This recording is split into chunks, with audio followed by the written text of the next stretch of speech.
Good afternoon, everybody, and welcome to the second session of RDI Worldwide's People Matters Virtual HR Conference. My name is Gordon Dudley. I'm the CEO of RDI Worldwide here in Korea, and I'm very pleased to be able to moderate this session all about why values matter for hiring the best talents. And this is going to be a session where I'm going to be joined by Peter Fischer, who is the current HR director at Coupang Private Label Brands. And this is going to be a session over the next hour or so discussing the importance of values when it comes to talent acquisition, onboarding, and effective HR strategy. First of all, let me just introduce the guest speaker. Peter is an experienced HR leader with a strong background in technology and e-commerce. He has been responsible for all areas of HR throughout his career.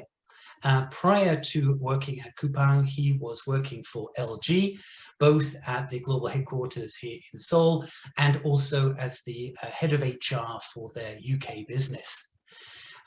He recently returned to Korea to take up his role at Coupang, and he is incredibly passionate about hiring the best possible people, and he's currently overseeing the people agenda for one of Coupang's fastest growing businesses that I'm sure we're going to hear a lot more about, where it is essentially a startup within a startup, and navigating those particular challenges that are associated with maintaining a strong identity and a sense of purpose in such a rapidly growing organization, which I think now is officially the second largest Korean company as of recent news.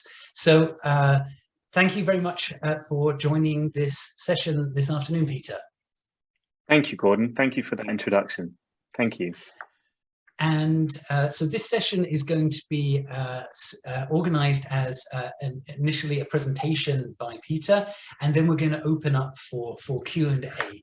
So everybody who's attending throughout the session, we will be collecting your questions. Feel free to click the Q&A button at the bottom, ask your question in there, and we'll be able to discuss it at the end with Peter. So for now, over to you, Peter. Thank you very much, Gordon. Good afternoon, everybody. I'm really honored to have the opportunity to speak this afternoon on a subject which I know Gordon is also very passionate about, and a subject that's very important to me. I'd like to share my screen. As Gordon mentioned, we're going to start with a sort of a more formal and standard presentation. And I'm looking forward to the opportunity this afternoon to talk about the importance of a good culture fit in the talent acquisition process. Although Gordon gave me a nice introduction there, I'd like to sort of tell you a little bit about my background as well. My association with Korea began over 10 years ago, and I completed my MBA here in Korea at Yonsei University in 2013. And as Gordon mentioned, immediately after, in fact, during that program, I was fortunate to have the opportunity to join LG Electronics, where I worked in a number of roles here based in the Korea headquarters. Firstly, as part of the corporate culture team, which was likely where my passion for finding the right culture fit in the talent that companies acquire was really borne out for the first time. And then later as an HR business partner, supporting our offices overseas in countries as diverse as Russia, Kazakhstan, Canada, United States, Mexico, really all over. Later, I had the fortunate opportunity to return to London, my hometown, and to serve as the head of HR for LG in the UK and Ireland, and also had oversight of LG's Nordic operation, so Sweden, Norway, Denmark, Finland, and Iceland. And then last summer, in the midst of a global pandemic, had the opportunity to come back here to Korea and join Coupang Private Label Brands as the Director of Human Resources for this part of our business. So I'd like to begin with a little bit of an overview of what we mean by corporate culture and culture fit.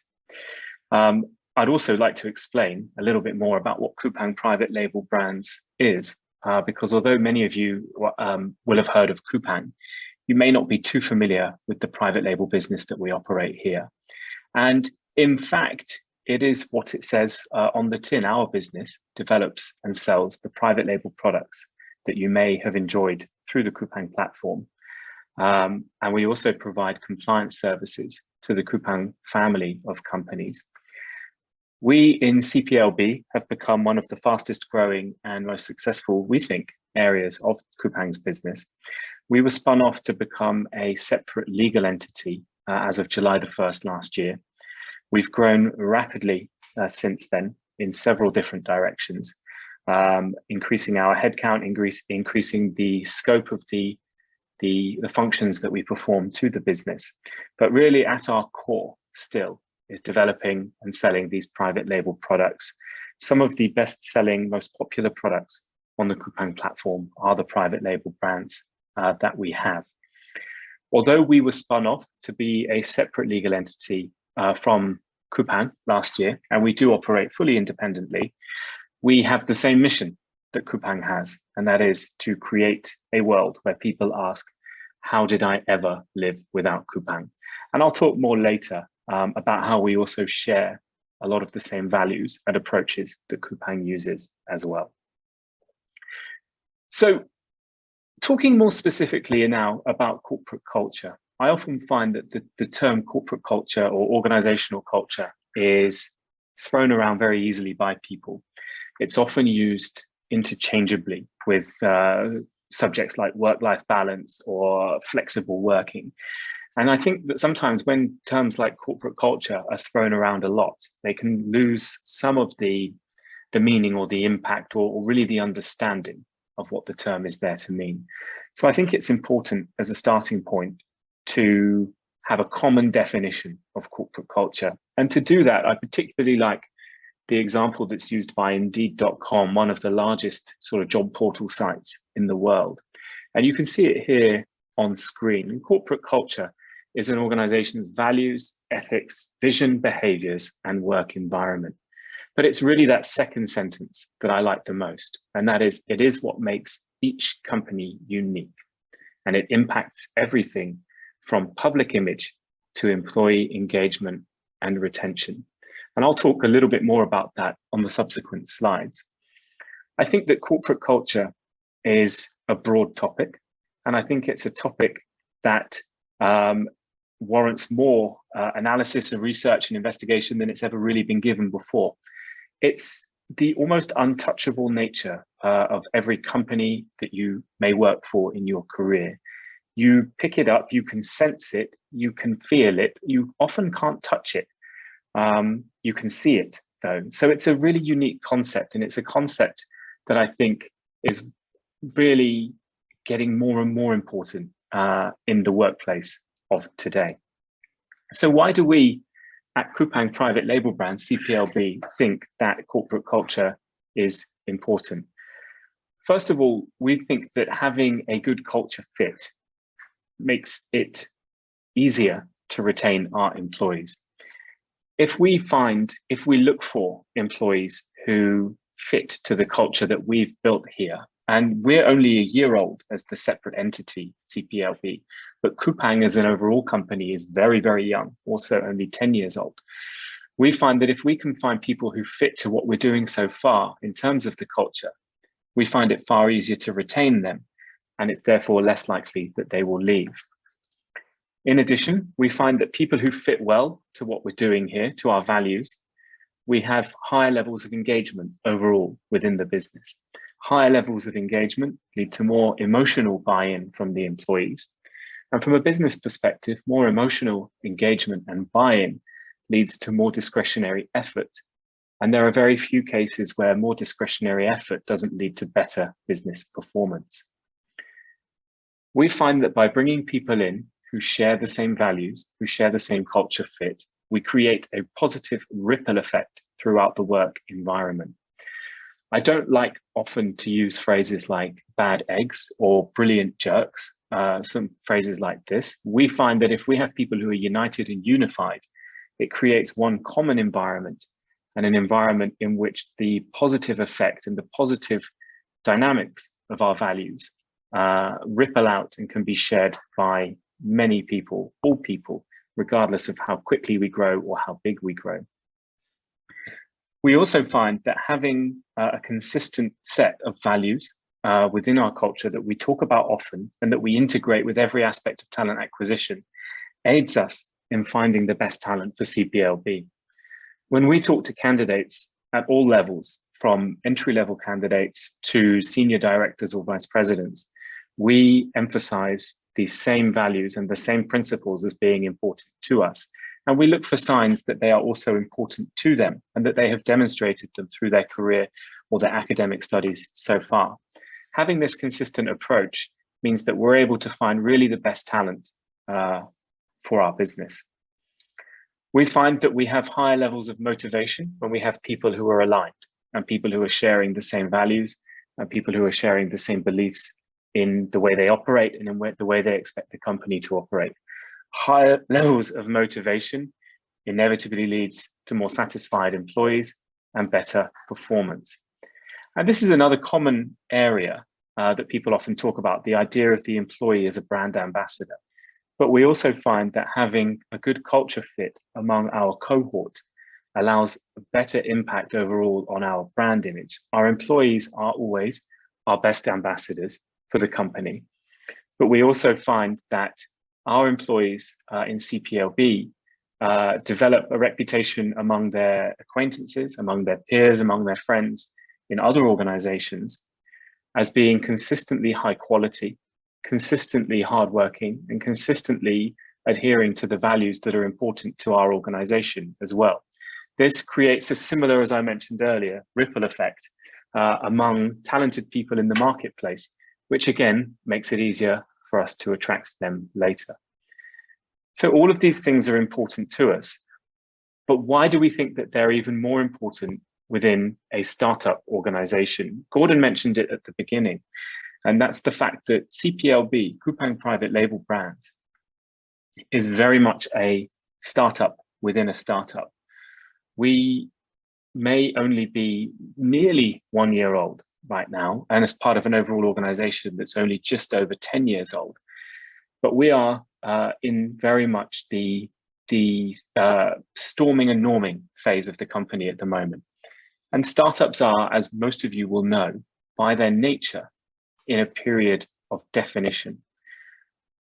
We feel strongly that the decisions taken by the founders of the company and the leaders of the company during this period of definition will obviously define how the company operates for the entirety of its existence.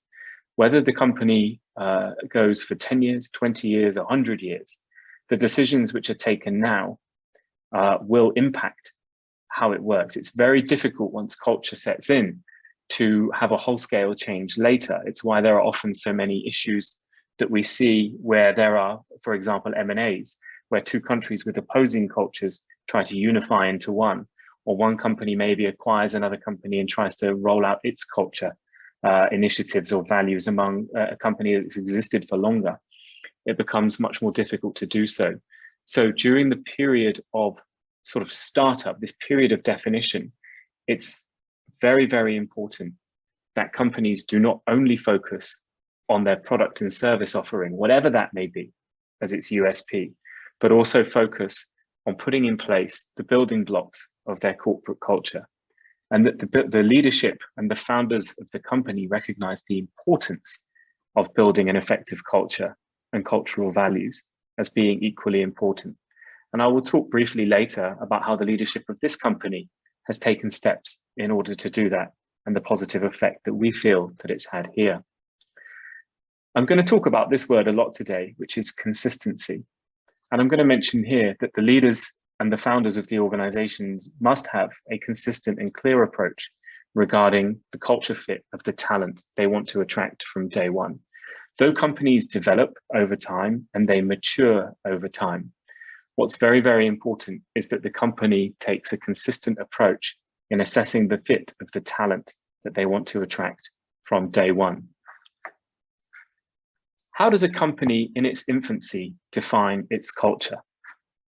That is a million-dollar question, where I'm sure there are many people attending this session who have started their own company, or people who have joined a startup in its very early days in a senior role, or in fact, maybe people who are considering starting a company, and they may be thinking, how do I define what I want the culture to be? Is the culture allowing people to have flexible working? Is it allowing people to have unlimited vacation or wear casual clothes to the office? How can I really put in place the building blocks to allow this culture to develop in the way that I want it to?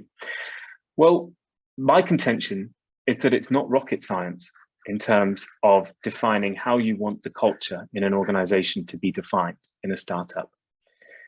What's really important is knowing what you value as a leader, and then relentlessly seeking to find people who share the same values. It's not, as I mentioned, about finding people who maybe have the best education, the best skill set. Those things are obviously important, finding talented people to perform the roles that you have in your organization. It's not necessarily about finding people who are the most collaborative or communicative. It's not the best team players. It's not the best individual contributors. Those things also are important. It's not finding people that you can have fun with and people who are fun to go to dinner with and people who are very social and gregarious individuals. Again, that's important in building a good environment maybe, but it's not the most important thing. It's my contention is really looking into what you value, what values are important to you as an individual, and then relentlessly seeking to find people who share those same values. So let me move on to talk a little bit more about the importance of values and how I think that values should be actionable, they should be relatable, they should be authentic, and they should be consistent. Speaking first about actionable, it doesn't particularly matter in my experience whether a company has 1, 2, or 10 values that it really wants to emphasize as part of its corporate culture. What is important though is that it should be able to be measured, and it should be, what I mean by that is having a value that you can judge performance against or adherence to. Having some lofty, airy, high-level phrase or terminology that's a value, it will make it harder for the employee body to understand it and to relate to it. And that leads me to the second point about leading it to be relatable. Values almost need to be touchable by the employees. They need to be able to understand, I feel, how these values can relate to the day-to-day tasks that they are doing. We all know examples, I'm sure, of companies who have their value statements and mission statements very openly published and shared. And I'm sure that many of us can cite some of those examples. What's most important, though, is that the employees within those organizations, some of which may have tens of thousands of employees, will be very clear about how those values can be related to the day-to-day work that they're doing, whatever that day-to-day work may be, whether somebody is an entry-level data administrator or whether somebody is the CEO, they will be able to touch and relate to those values and live them in their everyday actions. It's also important, I feel, that the values that a company has need to be authentic. By that, I mean that they must be real, honest, and aligned with the business and success. Authenticity is actually a very interesting concept when it comes to the values that companies look for and the values that companies have. Authenticity almost is a way that people on the outside can look at the values and see how genuine and real they are, both within the company and externally as well. There must be the opportunity for the values to be linked to what the leadership feels will be a success for the company. I'll talk shortly about some of the leadership principles that we have here at Coupang. And One of the things that if you've ever heard any of our senior leadership speak, you will hear is always this obsession with the customer. And our business feels, when it talks about success, not necessarily in terms of numbers, although obviously the business performance and the more typical metrics are clearly important for a maturing business. But our business judges success on how well we are focusing on our customer obsession. And that's something which you don't need to be part of the business to know and feel. And finally, it's this word again, consistent. It goes without saying, almost, that having a set of core values which contradict each other would render them all ineffective and therefore not worth maintaining or developing. So as I mentioned just now, in Coupang, and including in Coupang private label brands, CPLB, we often talk about the customer and our obsession with the customer. And we strive to create, whether we're Coupang private label brands, Coupang Eats, Coupang Play, Coupang Pay, Coupang Fulfillment Services, Coupang Logistics Services, we strive for the best customer experience on earth. I also mentioned earlier this other buzz phrase that we often use, which is that we are all striving to create a world where the customer asks, how did I ever live without Coupang? Again, just hearing those two phrases, you will be able to deduce that one of our core values is this focus on the customer. We're not talking about market share. We're not talking about profitability. We're talking about customer experience, customer success for us. That being said, in Coupang, we do also have our leadership principles.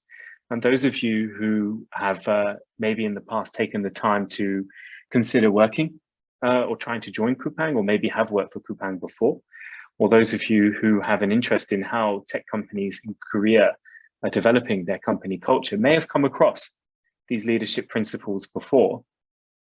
We have 15 leadership principles in Coupang, and you can see them appearing on the screen now. So in no particular order, we have obviously wow the customer. Wow the customer, although no principle is necessarily more important than the other.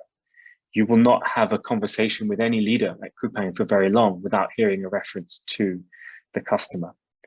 We also have aspects such as company-wide perspective, which of course focuses on our ability to not just think in a straight line, but to think on broad levels about how decisions that we make and actions that we take can impact our entire business. We have a relentless focus on ruthlessly prioritizing what we're doing. The company is often said to move 1,000 miles an hour. And in fact, it often feels even quicker than that. And that's because we have the ability, and we look for the ability to ruthlessly prioritize the work that we have to do. We all have very long to-do lists, but we all look for people in every area of our business who are able to deduce where their effort and where their resources need to be directed. We talk about things like dive deep, think systematically, and disagree and commit. And I'll refer in more detail to some of these later when we go into a deeper dive into some of our leadership principles, but they're pretty much what they say on the tin. I think one worth focusing on right now, though, is that one in the middle, which is hire and develop the best. One of the things which has most impressed me about being part of Coupang and being part of CPLB has been the company's focus to raise the bar on every hire and every promotion that it makes when it comes to people-related decisions.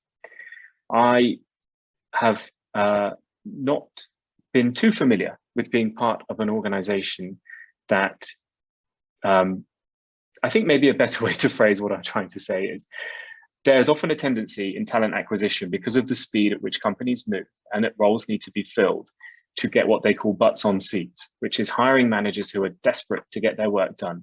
So they will often compromise when it comes to talent acquisition. They will often take second or sometimes third best candidates if they're available quicker, or if the market seems to be particularly dry for a particular role that we're looking for. I learned very quickly after joining CPLB that this kind of acceptance of second best is not tolerated, we raise the bar. We have a very detailed recruitment process for positions at all levels of the organization. And the reason for doing so is because we try to push that bar further and further and higher every time. Now, as part of doing that, we use these leadership principles in our talent acquisition process. When I talk about culture fit, when I talk about value fit, here at Coupang Private Label Brands, we're looking at the 15 leadership principles that you can see on the screen here as our values. And we're looking for people who are aligned with these to come in and have that cultural fit within our organization. So how do we use it in the talent acquisition process? First of all, right from a candidate's first interaction with Coupang, we assess their fit to those leadership principles as much as possible.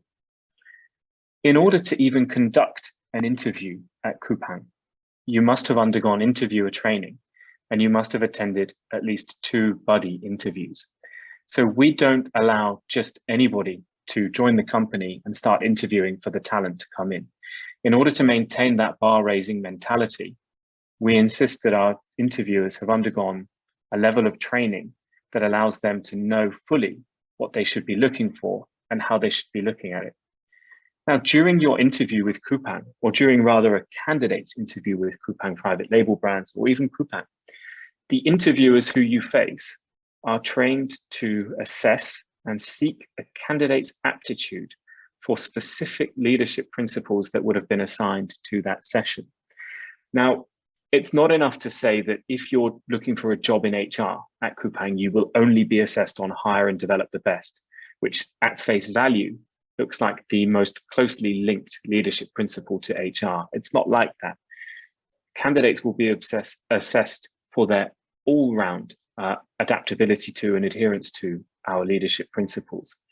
And our interviewers will not say to a candidate, okay, I'm going to check your ability to ruthlessly prioritize or your ability to think systematically, but they will be drawing questions and probing questions from a pool of questions related to those LPs.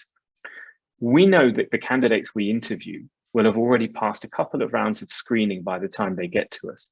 We will be pretty confident that they have the right qualifications or experience to be interviewed for the role that they're doing.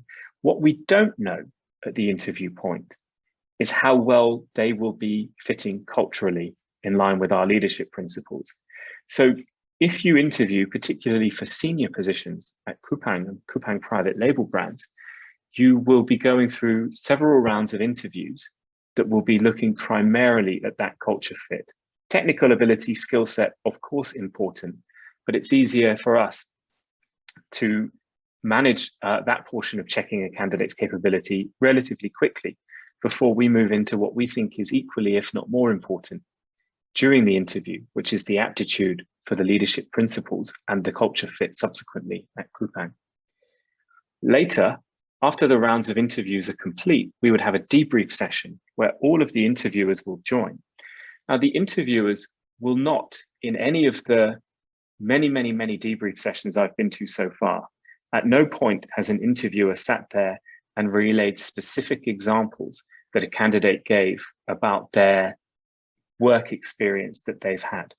What we do, however, is sit there in the debrief session on or offline and talk about where we feel the candidate performed strongly in terms of the leadership principles. So a typical comment would be one of the interview panel saying, I think this candidate performed particularly strongly in terms of company-wide perspective. They did this because blah, blah, blah. It wouldn't be, this candidate is incredible. He has secured 36% market share for his particular product or brand. Those things, of course, are important. But to us, what's more important as interviewers and debriefing is how the candidates have shown their performance against the leadership principles, our culture. So let me dive deep a little bit now into how this practically looks during some of our talent acquisition process. Let's say that one of our interviewers has been assigned with the task of assessing a candidate's adherence or adaptability to the principle of influence without authority. And I choose this one very specifically. Influence without authority. The kind of summary of it you can see here on the screen. Leaders lead by communicating their ideas clearly. We drive alignment through data and insights. And we strive to create an environment where knowledge trumps position. What that means in reality is that we're seeking to build a culture here where anyone and everyone is expected to contribute, negotiate, persuade, influence, and decide. We often think of ourselves as different and not having a typical company hierarchy here, where the most senior individual in the room makes all the decisions and everybody else respectfully agrees, even if they're not completely aligned with it. We do have a respectful culture, but we have an open culture where we listen to people from all levels, what they have to contribute, regardless of their title or their position within the organization. As a flat and non-hierarchical workplace, excuse me, a freshman here is as empowered oftentimes as a VP, should they believe in their idea. And what we look for in candidates is candidates who can demonstrate examples of where, even though they may have been junior in terms of rank, experience, knowledge, or expertise, but they have sought to influence a project, a person, a team, a company direction, and they haven't felt themselves restricted. They have a confidence in their ability to influence without having the authority to do so. So a typical interview question that I'm sure that many of you have had in interviews that you've been in the past would be, tell me about a time you've been part of a successful team. It's a pretty generic question. And I would imagine, because success is quite subjective, most people in an interview scenario would be able to come up very quickly with an example of where they've been part of a successful team. A culture fit question, a question that you might get if you interviewed for Coupang, and we were looking to see whether you were aligned with our value of being able to influence without authority, would be something like this. Describe a time you needed the cooperation of a peer or peers who were resistant to what you were trying to do.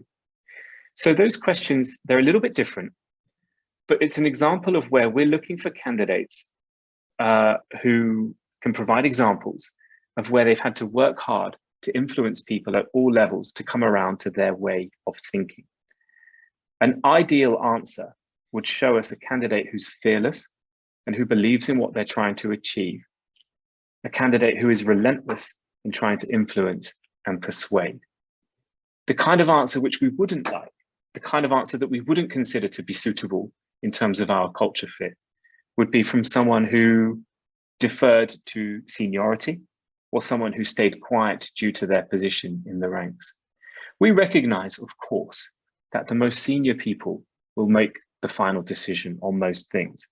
But we're looking for people who can demonstrate, whether it's in their professional or their academic career, that they have tried to persuade, influence, and negotiate, regardless of the level that they're at that particular time. We're looking for people who have sought to achieve the confidence and the buy-in of others. Now, if we have people who explain examples to us where ultimately they were unsuccessful in persuading their peers, the final result, it doesn't particularly matter to us.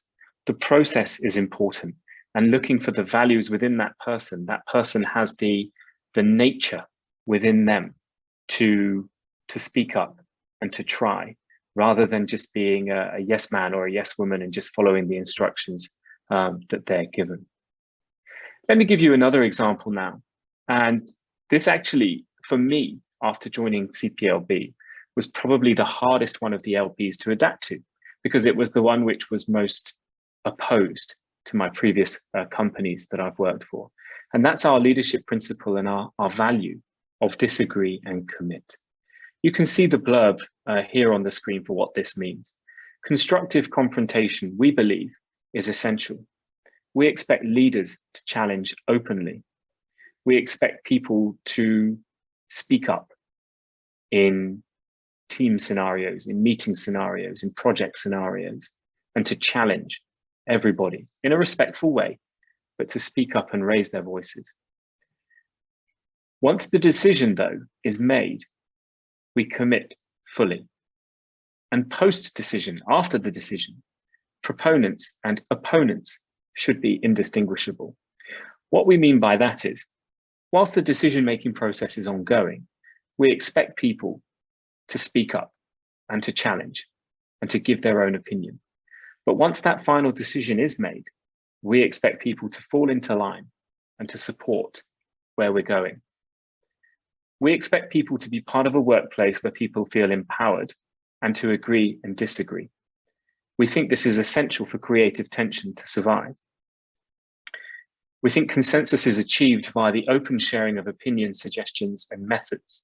But as I say, once that decision is made, even if the people disagree or did disagree, we expect people to commit to the successful outcome, whatever the task may be.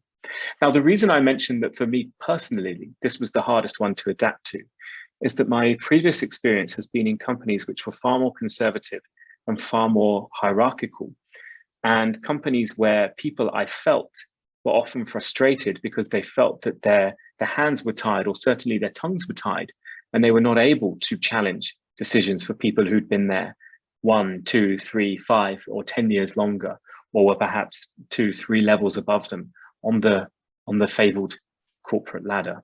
And so, having been in environments like that, one is prone to becoming indoctrinated into that kind of culture, and actually building or rebuilding that confidence to speak up. It can take a lot of adaptation and learning for people who choose to join a company like ours, but it's one that we think is completely essential. So again, in the typical talent acquisition process, you might sometimes be faced with a question from an interviewer like, what would you improve about your company's direction? What we would ask you here would be something like this. Tell me about a time that you strongly disagreed with leadership on a particular subject. What was it, and how did you handle it? Now, whatever the subject may be, whatever the scenario may be, now we might be talking to somebody who has very little experience or somebody who's been working for 30 years. Whatever the subject, we love to speak to candidates who show they've demonstrated strong opinions on important topics, and where these have been different to the group consensus or the leadership direction. An ideal answer in this case would show us that the candidate matched our values by having a candidate who can articulate how they have outlined their own position in any disagreement on a subject, if they can support it with data or empirical evidence where appropriate, and then tell us how they've sought to persuade people to get on board with them. You can see here that it's linked also to the previous LP that I mentioned, influence without authority. A perfect answer would show us a candidate who can further demonstrate that they've committed to concluding whatever project or subject it was, whatever the outcome of it. If we can speak to candidates who can demonstrate this value as part of our talent acquisition process, that they have had the nous or the confidence to disagree openly with people in a respectful and reasonable way, and the reasons why they've done that and how they've handled it. This tells us so much more than just a generic question, what would you improve about your company direction, or something like that. So once we use this in our interview process, in terms of the talent acquisition, where we're looking for people who conform to these values and how important it is to us as a startup, how do we then sustain it within the organization? The reality is we could talk for hours about the various methods that we employ to do this, but in a rapid growth environment like a startup, it's even more important, and in fact, even more difficult for us to maintain this focused approach. So, as I've mentioned so far, what we do is that we have established these cultural values early. These values have been talked about since the very beginning of the company. They've developed, but they've never wavered from these central tenets that they exist in right now. And we deeply embed them as part of our talent acquisition process. So, as I referred to earlier, any candidate's interaction, whether it's with a recruiter on a screening call or with the CEO himself. The cultural values rather are deeply embedded within that process, even if the interviewer is kind of subconsciously doing it right now. Secondly, we make it our priority to repeat the principles and be aware that this reinforces them rather than spoiling them. People can often think that constant repetition or re-emphasizing of a company's values, or in fact anything, can spoil them because it can lessen the impact. But our perspective in CPLB is different. We actually think that constant repetition and raising awareness of them actually reinforces them within our talent acquisition process and within our culture. So we use various methods. Some of them are very simple, and some of them are less so. First of all, like most companies, we have a company intranet, and they are prominently displayed, our values, on the company intranet. You can access the context behind them, you can access training programs about them, and they are always there, taking pride of place. Whatever's happening to the company, we've had a lot of big events this year in our company. Whatever's happening, those leadership principles and values that we have are constantly there being reinforced to the employees. They're easily accessible. Secondly, if you visit any of our facilities, you will note that we have visual indicators throughout the offices as well, worldwide, whether it's here in Seoul, whether it's in China, United States, any location that we have visual reinforcements of it. Now, those things are important, but they're relatively superficial. Again, none of this is rocket science. I'm sure many of you are sitting in offices right now, where if you look around the corner, you will see your company's values or slogans are prominently displayed. One of the single most important things for us, though, is that they are enforced or shared with us from the very top down at CPLB. You can see on screen here our chairman, Bom Kim. Bom is, as the founder, probably the biggest champion of the leadership principles. In every communication that our chairman makes with the organization, whether it's with the leadership team or whether it's with all employees, in all hands meetings for leaders, whatever it may be, he is constantly referring to the leadership principles.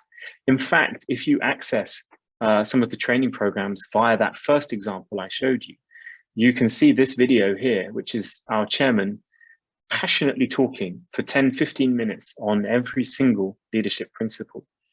And we find when we get feedback from employees that this is in fact highly motivating and influential to them, because they can see that from the very top down, these principles are important to us. And so the reason why we focus on them so strongly with the people that we bring into the organization is because they're important to our very, very top leadership. I can't think of many other examples in other organizations, not just organizations I've been part of, but organizations which we see a lot in the media, where I've seen founders or very senior leaders talking so frequently about the values and the principles that the company has and how the employees should embody them. So these are the kind of visual reinforcements that we have. But we also have process-driven reinforcement as part of our talent processes here at Coupang. As I mentioned earlier, at Coupang, we hire and promote exclusively based on the leadership principles. And the quote you can see on screen here is actually from a communication from Chairman Bom Kim to the organization, where he mentioned that during every promotion discussion, nearly every minute is spent discussing a person's strengths or areas of improvement in leadership principles. Not a single minute is spent discussing that person's years of experience or service at Coupang. Now, coming from organizations which have tenure-based promotions, promotion every 4 years, 3 years, 5 years like this, it was a sea change here. And it's often an adaptation period for people to come in where they realize that at Coupang and at CPLB, therefore, it doesn't matter how many years you've been here when we're talking about things like promotion. What matters is your strengths or areas of improvement with the leadership principles. They play a critical role in the everyday lives of our employees. So after you join Coupang, or after employees join Coupang, we go through a 90-day probation period. During this probation period, the performance is assessed with regard to the LPs. Managers will receive a promotion feedback form, which doesn't ask for detailed information about the person's job performance. Of course, that's necessary, but the bulk of that probation process is reviewing how the person is performing next to designated leadership principles. Okay, we've looked at it during the TA process, and we're confident the people that we bring into the business are aligned with us. But how is it playing out daily now they're here, particularly in those critical first 3 months with the company? Performance review. We, like most companies, have mid-year reviews and annual reviews. And again, during this, feedback is sourced, 360 feedback from seniors, from peers, and from juniors. And we're asking for people, adaptation and embodiment of the LPs. We don't expect people to pass particular comment about, again, the actual quantitative performance, although it's relevant, but we ask people to provide feedback about how they think people do in terms of the leadership principles. And of course, as I mentioned already, promotion. For employees to be promoted, feedback is sought from multiple cross-functional managers about strength and development in terms of the leadership principles, the cultural values. So it's not just that we use it as part of the talent acquisition process to try and get people who share our values. It's that it's deeply embedded into what we do with our talent here at Coupang. So I'm coming towards the end now, but I'd like to conclude with 4 points. I mentioned at the beginning that people often have a sort of mixed view of what corporate culture is. If you say corporate culture to people, that conjures these images of a attractive or a fun-looking workplace, or the flexibility to work from home and dress casually, free food in a cafeteria. I think we all know examples of where that's become popular and become famous. But it's also the other example being companies that have great social scenes and lots of team building activities. But my contention is that culture is about consistency. If a company creates a culture with values which are actionable, relatable, authentic, and consistent, and they're embedded in the talent acquisition process from the very first touch point, I believe it's more likely that the company will build a high-performing organization. Successful cultures depend on the organization's ability to identify which behaviors it needs to succeed and to assess its people against those behaviors consistently. It depends on you asking, or the leadership asking very early on in a company's maturity, what's important to you, and then finding people for whom that is also important to them. As an organization does mature, so too might its products or services, or whatever offerings it has. In most cases, though, it's the values that stay the same.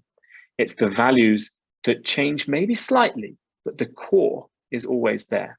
And if you can maintain a cohort of people who embody them, the organization is better placed to adapt to whatever the external environment can throw at it. If you have a cohort of people who embody the same values, you are easily, as I mentioned earlier, more united and more aligned and able to adapt to whatever challenge comes your way as a maturing organization. And finally, before I wrap up, it's not companies necessarily who offer the best salaries or benefits who attract the best talent. I think it's, in my opinion, an overly simplistic way to look at how to land or win the war for talent. It's my contention that companies for whom the talent they acquire can relate to what the company is, not what it does, that can attract the best talent overall. So in conclusion, I don't think anything that I've shared today is particularly rocket science or particularly hard to understand. I hope what I've been able to do is emphasize how important we feel at CPLB that having the same values and embedding those within our talent acquisition process is. And I hope further that you are able to, in your own organization, whichever level you play, or whatever role you play rather, are able to also rely on having these strong values and seeking for their embodiment among your employees. So thank you very much, Gordon. Thank you so much, Peter, for taking us through that really insightful presentation about everything that you covered. We have about 10 minutes for Q&A, and we have several questions that have popped up during your presentation. So maybe we can take a few kind of quick fire, and we can then kind of go from there. So the first one is, what was the most difficult thing about your transition from London to Seoul and Seoul to London? Oh, so going back to my first transition from London to Seoul, I had the wrong idea about Korea when I first came here. I was very fortunate when I was much younger to spend time living in Hong Kong and Singapore as a result of family situation. And I didn't know much about Korea when I first came here, but I presumed it would be similar to Hong Kong and Singapore, where it was relatively easy to survive, even as a youngster. However, when I arrived here, I learned that Korea was actually completely different. And I know it seems almost stupid to say it, because of course it is. It's unique in so many ways. So I think I had the wrong idea what to expect when I got here. I was pleasantly surprised when I first arrived here at the challenges that one faced to survive here in Korea. I was pleasantly surprised at some of the unique eccentricities that one faces when arriving here. So I was, it feels like such a long time ago. I was a little bit overwhelmed, but I was pleasantly overwhelmed. The harder transition for me was going back to London after 8.5 years here, because I presumed that repatriating to the UK would be simple. I would, everything would be the same, but I'd come to have different expectations. Now, I don't mean to criticize the UK necessarily. I'm passionate about my home country, but I had become familiar with a certain way of doing things here, which was what I feel I could articulate as higher levels of efficiency, higher levels of understanding about how organizations work. I thought the general standard of work from an HR perspective that we were doing here was much higher than I encountered when I went back there. So I felt like I was almost going to a developing market in terms of what we were trying to do when I got back there. So it was a little bit of a surprise. The biggest challenge, I think, was trying to bring a local operation up to the standard that I'd enjoyed for so long at headquarters. It was a strange, most people would join in a local office and then move to the central HQ. I'd gone in reverse. And so it was almost backtracking in a way. And a kind of related follow-on question, another person said, fantastic empowerment that Coupang culture clearly has in the face of the embedded hierarchical culture of Korean society. What were some of the challenges that you have faced specifically in regards to that? Well, as I mentioned earlier, I think when I first joined here from day one, I was expected to openly challenge in meetings. And I have a direct reporting line to the CEO. And my previous, 8 years had been in a conservative hierarchical organization where the CEO was this almost mythical figure who we never saw.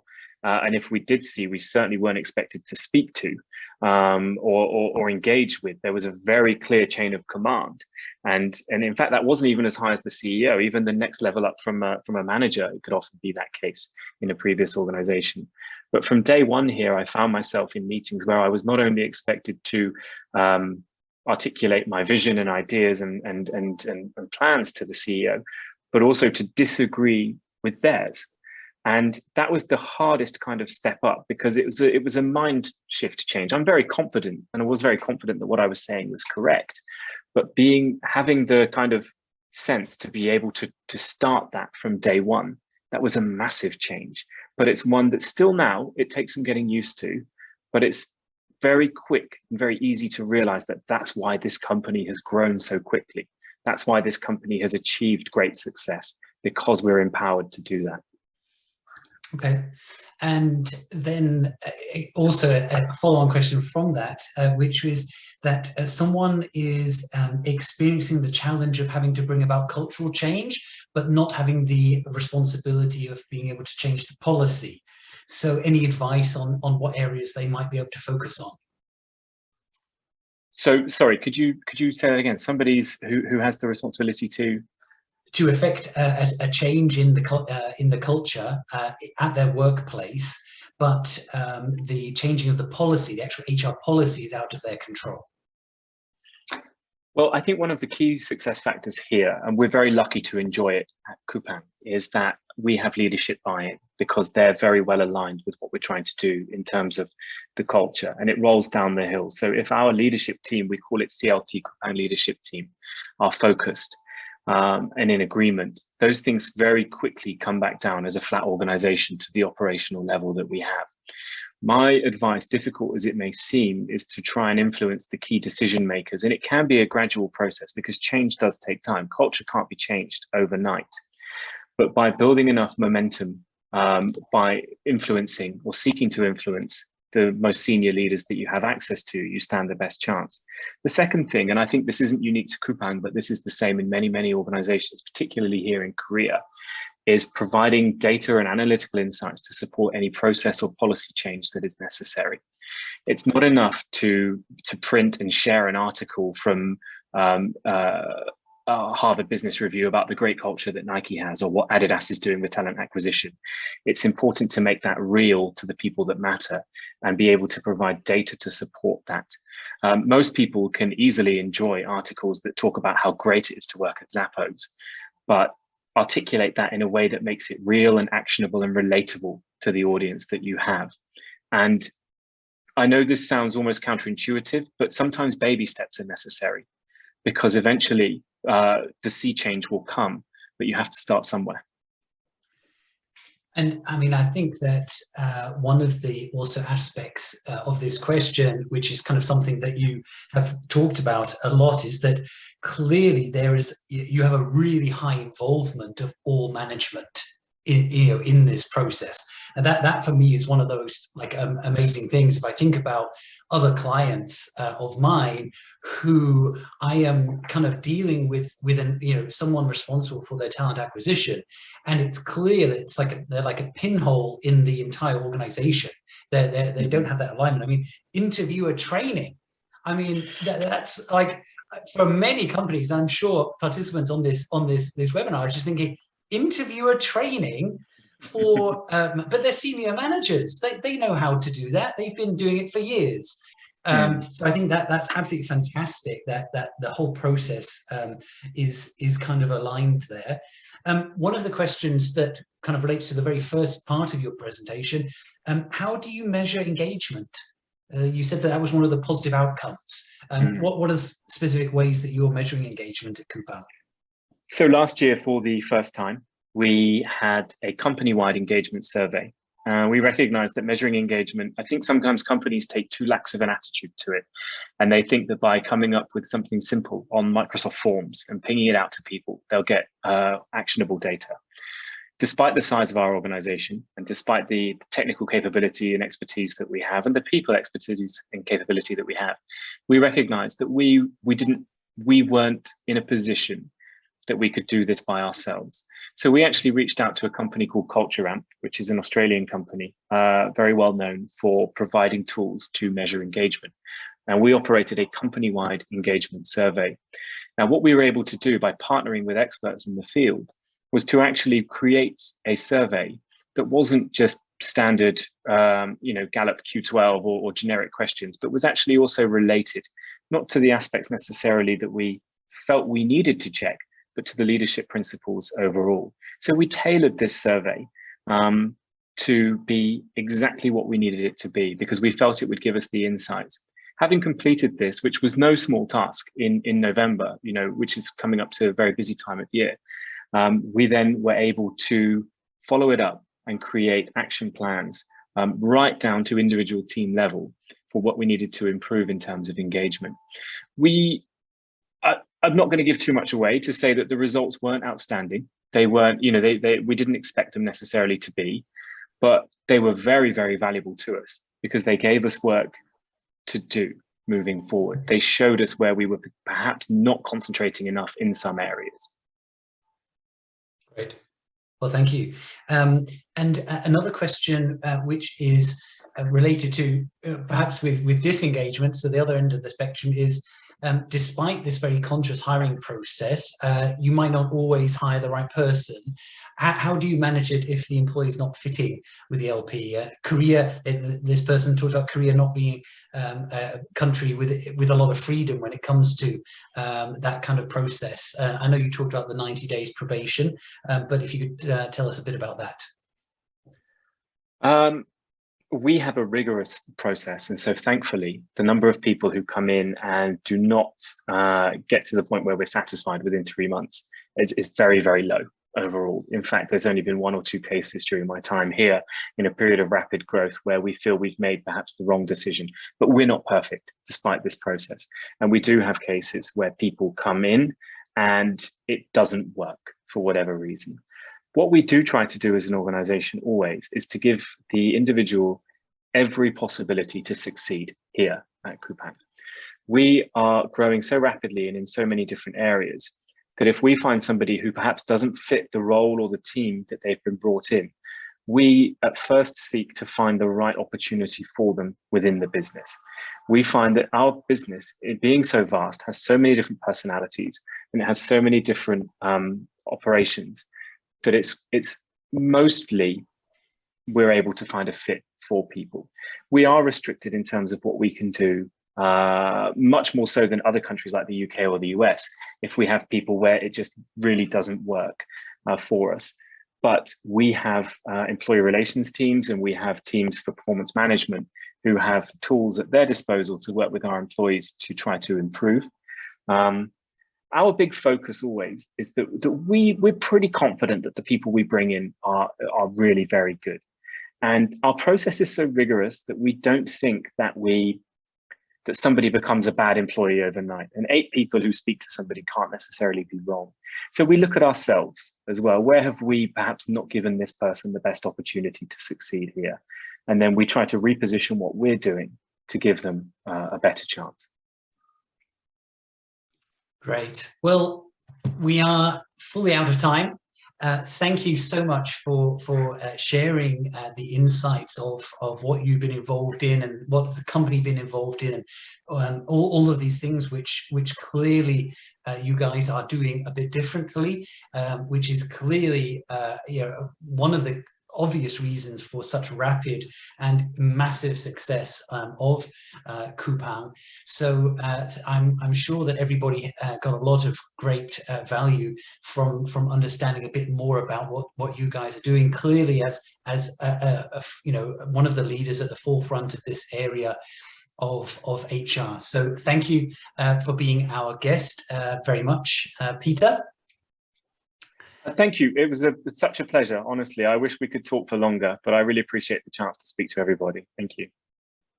And thank you to everybody who has been on this session. You can find the next session, which is linked in the chat here. That is the Korean HR labor policy changes, the panel discussion, which will be starting at 4 o'clock.